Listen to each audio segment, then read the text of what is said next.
If you're eating keto foods and still feeling stuck, it's usually not willpower, it's usually mismatch. A label can say keto, but your body decides what behaves like keto. The goal is simple: stable energy, steady appetite, and a pattern that feels sustainable. When a keto product kicks off cravings, bloating, or a foggy slump, that's a signal worth listening to. In this presentation, you'll learn the most common warning signs that a keto-labeled food isn't keto for you personally. Not because it's bad, but because your response matters more than marketing. We'll talk about hidden carbs, sugar alcohol surprises, fiber tricks, and why some ingredients hit people differently. You'll also get practical ways to test foods without overthinking every bite. By the end, you should be able to keep the convenience foods that work and confidently drop the ones that don't. Moving to slide 2. First warning sign: you get hungry again fast. A keto-friendly meal or snack usually buys you time. If you eat a keto bar and you're searching for more food an hour later, that's a red flag. Often the product is built to taste like a treat, so it's engineered for repeat bites. Another clue is appetite that feels urgent, not calm. That can happen when the food is effectively higher in digestible carbs than it looks, or when the sweet taste itself ramps up wanting more. Some people also respond this way to certain fibers or emulsifiers that don't feel satisfying. The practical test is simple. Compare it to a whole food keto option. Eat eggs, meat, fish, or a simple full-fat yogurt, and notice how long you stay satisfied. If the packaged keto food consistently loses that comparison, it may not be keto for you, even if the macros look impressive. Moving to slide 3. Second warning sign: cravings get louder after you eat the keto version of a sweet or crunchy food. Many keto products mimic cookies, cereal, candy, or ice cream. For some people, that imitation keeps the reward loop alive. You're not just eating for fuel, you're training your brain to expect dessert-style flavors. Even if blood sugar stays relatively stable, the combination of sweeteners, flavors, and ultra-palatable texture can push you towards snacking. A useful clue is the thought pattern. If one serving turns into negotiating with yourself, that's information. Another clue is phantom hunger, where you're not physically empty but you want more taste. If that's you, try a 2-week experiment. Keep keto, but swap sweet keto products for savory, simple foods. If cravings quiet down, the issue wasn't keto. It was that specific category of keto food for you. Moving to slide 4. Third warning sign: you feel a noticeable energy crash or brain fog after a keto food.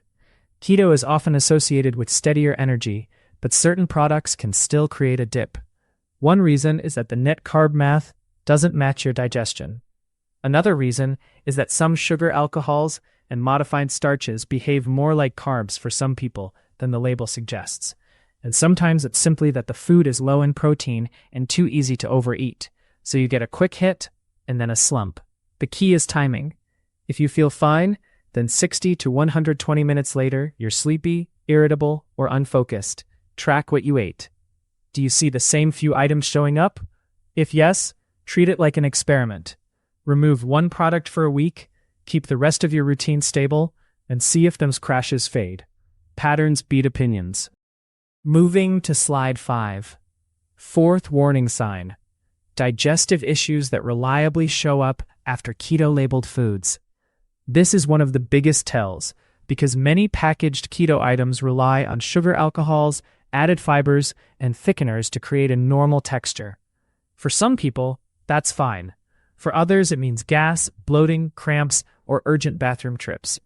Sugar alcohols like maltitol are especially known for this, but even erythritol, xylitol, and certain fiber blends can be problematic depending on your gut and your dose. The dose part matters. A small amount might be fine, but a full serving or 2 can push you over your personal threshold. If you notice a pattern, don't just blame keto. Blame the ingredient strategy. The fix is often switching to simpler foods or choosing products with fewer additives and smaller portions. Your gut response is real data. Moving to slide 6. Fifth warning sign: the carbs look low, but your progress stalls in a way that doesn't match your effort. This is where net carbs can get tricky. Net carbs are calculated by subtracting fiber and sometimes sugar alcohols from total carbs. But not all fibers behave the same, and not all sugar alcohols are metabolically equal. Some products also use ingredients like tapioca fiber, resistant dextrins, or modified starches that may be partially digestible for you. That doesn't mean the label is a lie. It means the math is a model, not a guarantee. If you're tracking carbs carefully and still not getting the results you expect, try switching from net carbs to total carbs for packaged foods for 2 weeks. Or limit keto products to 1 per day and fill the rest with whole foods. If things start moving again, you found a personal sensitivity point. Moving to slide 7. 6th warning sign. A keto food triggers water retention or a puffy, inflamed feeling the next day. This is not always fat gain. Often it's fluid shifts, digestion, and how your body handles sodium, sweeteners, and highly processed ingredients. Some keto replacements are very salty, which can temporarily increase water retention, especially if your intake swings up and down. Others include sweeteners or gums that some people feel don't sit well.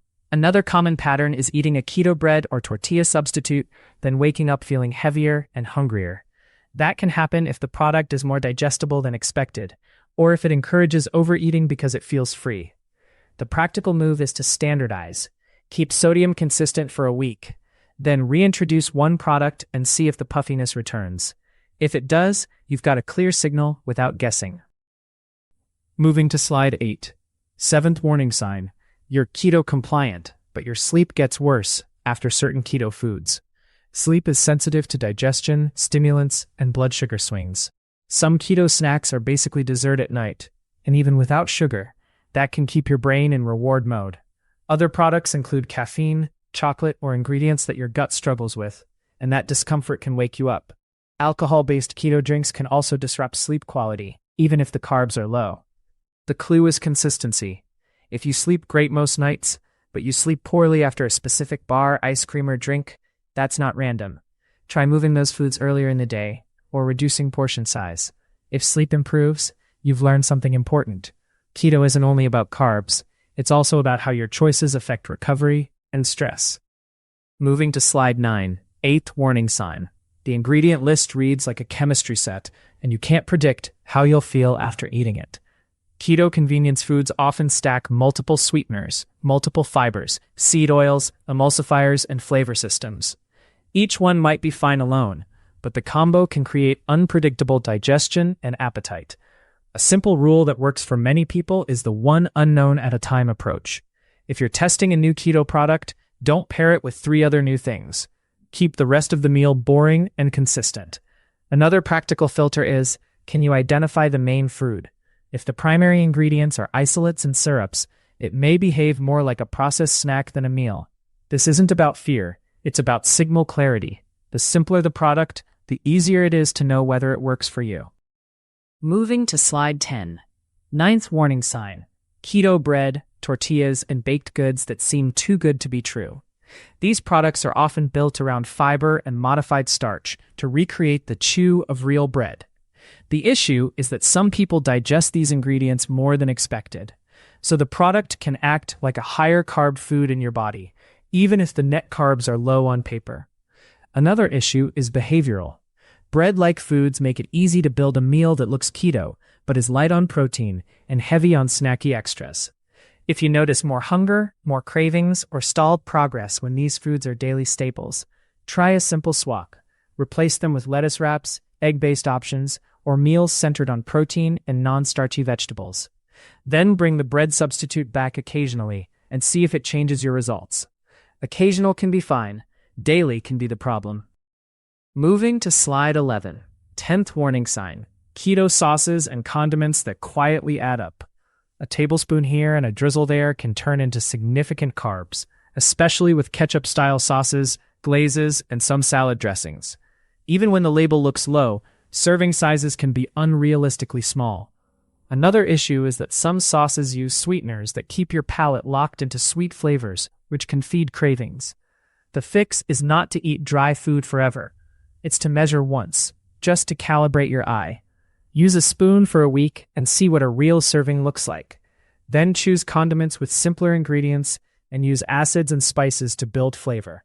Vinegar, lemon, mustard, herbs, salt. If a sauce makes you want more and more of it, treat it like a dessert signal. Keto is easier when flavor supports satiety, not constant chasing. Moving to slide 12. 11th warning sign. Keto snacks that blow up your calorie intake without you noticing.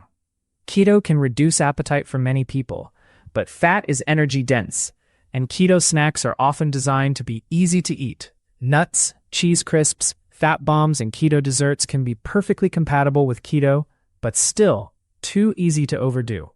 The warning sign is when the snack feels small, but your daily intake quietly climbs. Another clue is grazing. If you're eating a little bit all day, your hunger signals can get blurry. A practical strategy is to turn snacks into planned mini meals. Put the portion in a bowl, add protein if it's missing, and then stop. If you do better without snacks, that's also valid. Keto isn't a snack plan. It's a way of eating that should make your appetite easier to manage, not harder. Moving to slide 13. 12th warning sign. You rely on keto products, but you're not hitting enough protein. This is a quiet one, because many keto-labeled foods are built around fat and fiber, not protein. Protein is often the anchor for satiety, stable energy, and preserving lean mass during weight loss. If your day is heavy on bars, shakes, breads, and desserts, you can end up under-proteined even with low carbs. The warning signs are persistent hunger, weak workouts, and feeling like you need constant snacks. A simple fix is to set a protein-first structure. Build meals around meat, fish, eggs, tofu, or Greek yogurt. Then add non-starchy vegetables and fats to taste. Use keto products as accessories, not foundations. When protein is solid, many keto foods stop being tempting because your body is actually satisfied. Moving to slide 14. Now let's make this actionable with a quick personal keto for you checklist. First, pick one suspect food, something you eat often and feel unsure about. Second, keep everything else as consistent as you can for 7 days. Same meal timing, similar sodium, similar sleep schedule. Third, remove that one food completely and watch for changes in hunger, cravings, digestion, sleep, and mental clarity. Fourth, reintroduce it in a measured portion, ideally earlier in the day, and see if the symptoms return. That retest is what turns a guess into a signal. If it clearly doesn't work, you don't need to demonize it. You just file it under "not for me." If it works in small amounts, you've found your threshold. If it works fine, keep it and move on to the next suspect. If you want, share your experience in the comments. Which is tougher for you, keto sweets or keto bread substitutes? And if this was helpful, subscribe for more practical nutrition breakdowns. This information is not a substitute for medical advice. Burn fat efficiently. Think clearly. Live steadily.